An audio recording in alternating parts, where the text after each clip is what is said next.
not lie to you, okay? I've been wanting to make a video like this for a minute. What kind of inspired me to actually come through with it, I saw Mercer's video about things that almost happened in his universe, and I'm thinking, I've been plotting to make this video for 2 years.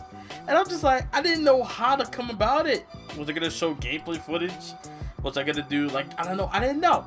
But now I'm just gonna sit here and tell y'all straight up, this almost happened. And a lot of things almost happened in the universe mode. I'm not gonna lie to you, okay?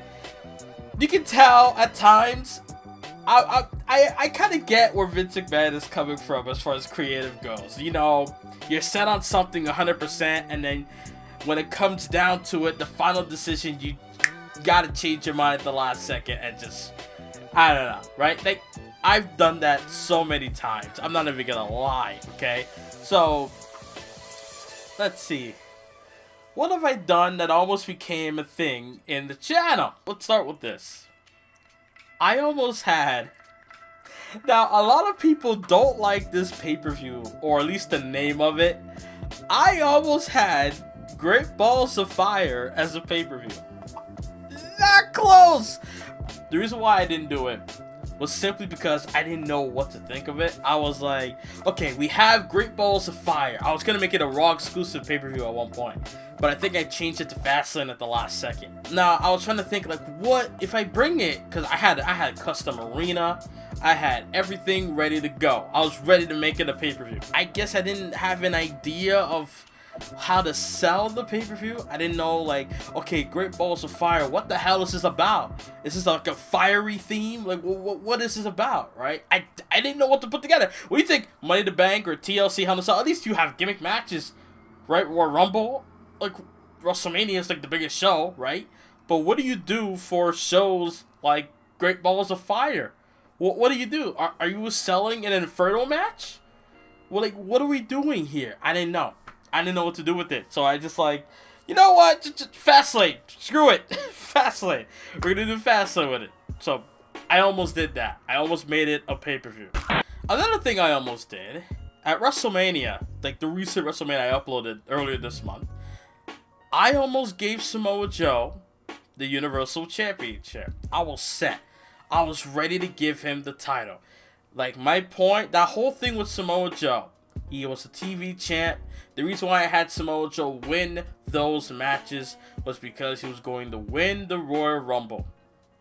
And then when he won the Rumble, I had nothing to do with that. Like, I honestly did not play that match. I just let it happen, let the computers go at it, and somehow I got my wish. Samoa Joe won the Royal Rumble.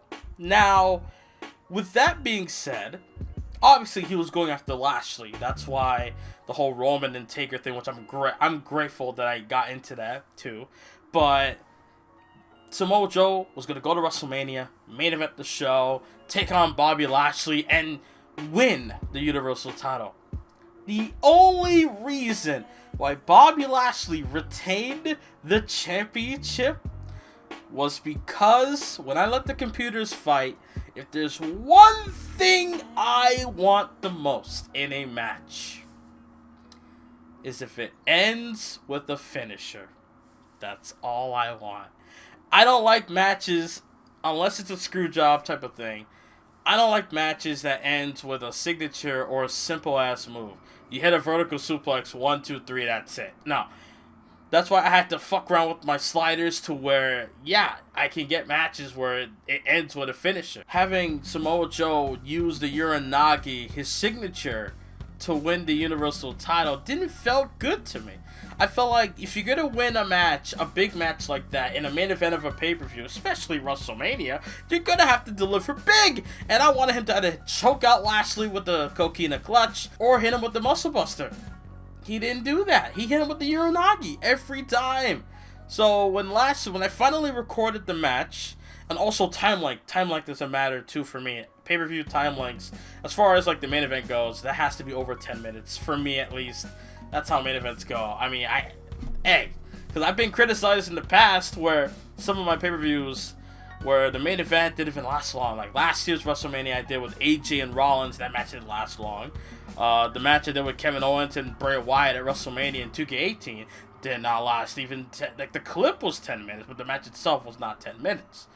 But the WrestleMania match with Joe and Lashley was over 10 minutes, and Lashley hit him with the spear for the win. I'm like, okay, good. The reign of the Almighty continues. So, hey, that's all that mattered to me. I wanted. That's all I want. That's all I want. Finn Balor was supposed to win his match against AJ Styles at the Royal Rumble last year, and was supposed to main event WrestleMania back to back.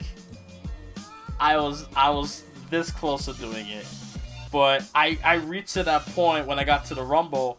Like, I was in that restart phase, and I didn't know what to do. I didn't know how to creatively keep it going, you know? But nowadays, I'm focused more on the destination and how I'm going to get there, more than just go with the flow and see what happens.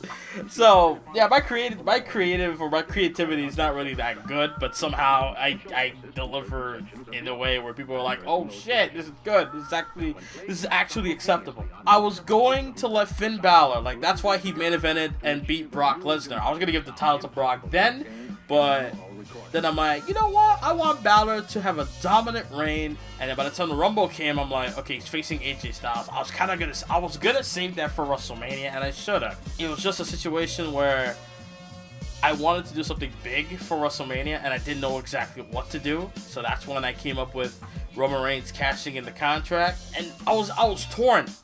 The main reason why I did night 2. Or 2 nights of WrestleMania was because I wanted 2 big things to happen. The Fiend main eventing WrestleMania against Aleister Black and win the WWE title. But I also wanted Roman Reigns to cash in the contract and end the show. So I didn't know what to do from that point. So I decided, fuck it. We'll do 2 nights. 2 nights of WrestleMania. And we're going to have 2 big things happen. The Fiend wins the title on second night. But first night, we're going to have Roman cash in the Money in the Bank contract. And judging by the views on YouTube, I am never doing night 1 and night 2 of WrestleMania ever again. Holy shit. Night 2 was like 10K? And then night 1 is like fucking 20K plus. No. One night. Oh my god. But yeah, I was going to let Finn Balor main event WrestleMania from 2K19 going into 2K20, and then he would have lost the title at WrestleMania. But I don't know. I felt like a lot of people kept asking me, why do I have Finn Balor as champion this long? Change the title, and I'm just like, it was a moment of weakness where I gave in to people, you know, peer pressure type of thing, where like they were like, just change the title, and I'm like, you know, fuck it. AJ Styles is gonna win it, and there you go. I've considered having more than one Money in the Bank ladder match. I actually considered having 4 in one night. I'm not gonna lie to you. I considered having 4 Money in the Bank ladder matches. I wanted to do 1 for Raw, 2 for Raw, like 1 for men, 1 for the women, and same thing for SmackDown, 1 for the men, 1 for the women. I was going to do that. I was never going to do a tag team Money in the Bank ladder match. It was always going to be a singles situation. Yeah, 4 ladder matches can wear me down. I did it with the Elimination Chamber. I experimented with the Chamber. I took a page at what I did with 2K16 with the Elimination Chamber at my No Way Out pay-per-view. United States, Intercontinental, World Heavyweight, and the WWE titles. And I did the same thing in 2K19 when I had the Intercontinental title, the Raw Women's title, the WWE title, and a shot at the Universal title. It was 4 chamber matches. I know I went from Money in the Bank to Elimination Chamber, but you get my point though. Like doing too much is a lot. Okay, doing more of the same match is overkill, obviously. But yeah, I almost considered having 4 Money in the Bank ladder matches in one show, and thank God I've not got to that point yet. You see, before the whole hatred for Goldberg thing in the last year or 2, right? I was very big on Goldberg.